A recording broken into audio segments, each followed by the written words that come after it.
प्रायः इस स्थल पर लोग भगवत पथ में संक्षिप्त मार्ग और बचाव ढूंढने लगते हैं। कर्म आरंभ ही न करें, हो गए निष्कर्मी। कहीं ऐसी भ्रांति न रह जाए, इसलिए श्री कृष्ण बल देते हैं कि कर्मों को न आरंभ करने से कोई निष्कर्म भाव को नहीं प्राप्त होता।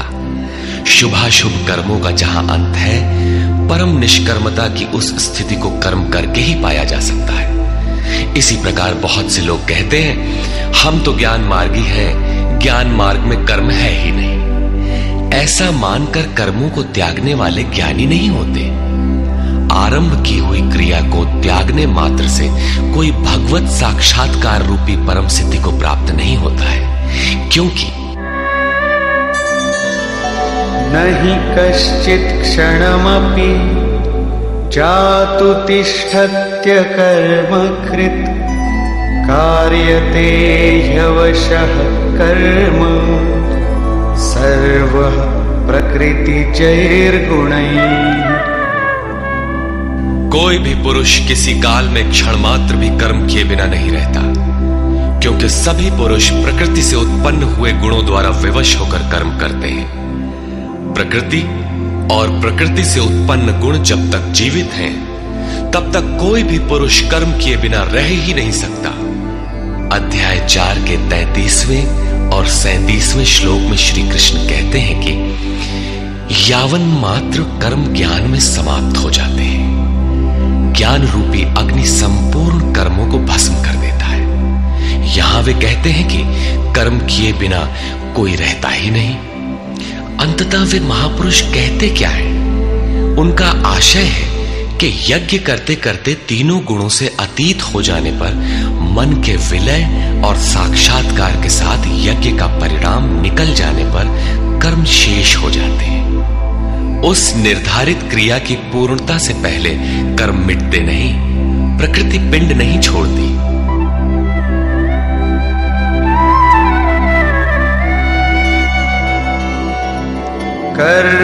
कर्मेन्द्रियाणि संयम्य य आस्ते मनसा स्मरन् इंद्रियार्थान् विमूढ़ात्मा मिथ्याचार स उच्यते। इतने पर भी विशेष रूप से मूढ़ लोग जो कर्मेंद्रियों को हठ से रोककर इंद्रियों के भोगों का मन से स्मरण करते रहते हैं, वे मिथ्याचारी हैं, पाखंडी हैं, न कि ज्ञानी। सिद्ध है कि कृष्ण काल में भी ऐसी रूढ़ियां थीं। लोग करने योग्य क्रिया को छोड़कर इंद्रियों को हठ से रोककर बैठ जाते थे और कहने लगते थे कि मैं ज्ञानी हूं, पूर्ण हूं। किंतु श्री कृष्ण कहते हैं कि वे धूर्त हैं। ज्ञान मार्ग अच्छा लगे या निष्काम कर्मयोग, दोनों ही मार्गों में कर्म तो करना ही पड़ेगा।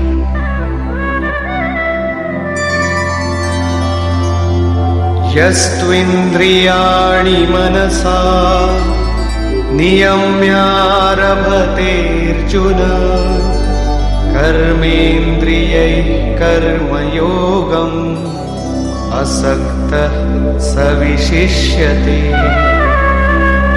अर्जुन, जो पुरुष मन से इंद्रियों को वश में करके जब मन में भी वासनाओं का स्फुरण न हो, सर्वथा अनासक्त हुआ कर्मेंद्रियों से कर्मयोग का आचरण करता है, वो श्रेष्ठ है।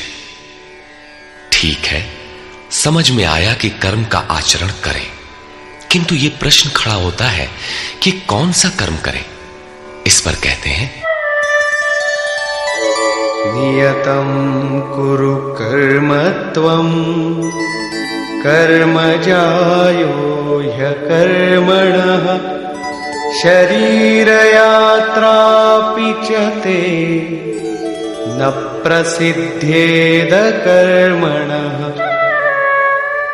अर्जुन, तू निर्धारित किए हुए कर्म को कर, अर्थात कर्म तो बहुत से हैं, उनमें से कोई एक चुना हुआ है, उसी नियत कर्म को कर। कर्म न करने की अपेक्षा कर्म करना ही श्रेष्ठ है। इसलिए कि करते रहोगे, थोड़ी भी दूरी तय कर लोगे तो जैसा पीछे बता आए हैं, महान जन्म मरण के भय से उद्धार करने वाला है, इसलिए श्रेष्ठ है। कर्म न करने से तेरी शरीर यात्रा भी सिद्ध नहीं होगी। शरीर यात्रा का अर्थ लोग कहते हैं शरीर निर्वाह। कैसा शरीर निर्वाह? क्या आप शरीर हैं? ये पुरुष जन्म जन्मांतर से, युग युगांतरों से शरीर की यात्रा ही तो करता चला आ रहा है। जैसे वस्त्र जीर्ण हुआ तो दूसरा तीसरा धारण किया, इसी प्रकार कीट पतंग से लेकर मानव तक, ब्रह्मा से लेकर यावन मात्र जगत परिवर्तनशील है।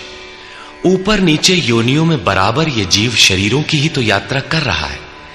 कर्म कोई ऐसी वस्तु है जो इस यात्रा को सिद्ध कर देती है, पूर्ण कर देती है। मान ले एक भी जन्म लेना पड़ा तो यात्रा तो जारी है। अभी तो पथिक चल ही रहा है, वो दूसरे शरीरों की यात्रा कर रहा है। यात्रा पूर्ण तब होती है जब गंतव्य आ जाए। परमात्मा में स्थिति के अनंतर इस आत्मा को शरीरों की यात्रा नहीं करनी पड़ती, अर्थात शरीर त्याग और शरीर धारण वाला क्रम समाप्त हो जाता है।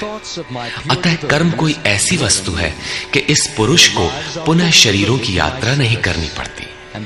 मोक्ष से शुभात। अर्जुन, इस कर्म को करके तू संसार बंधन अशुभ से छूट जाएगा। कर्म कोई ऐसी वस्तु है जो संसार बंधन से मुक्ति दिलाती है। अब प्रश्न खड़ा होता है कि वो निर्धारित कर्म है क्या? इस पर कहते हैं यज्ञार्थात् कर्मणोऽन्यत्र लोकोऽयं कर्म बन्धनः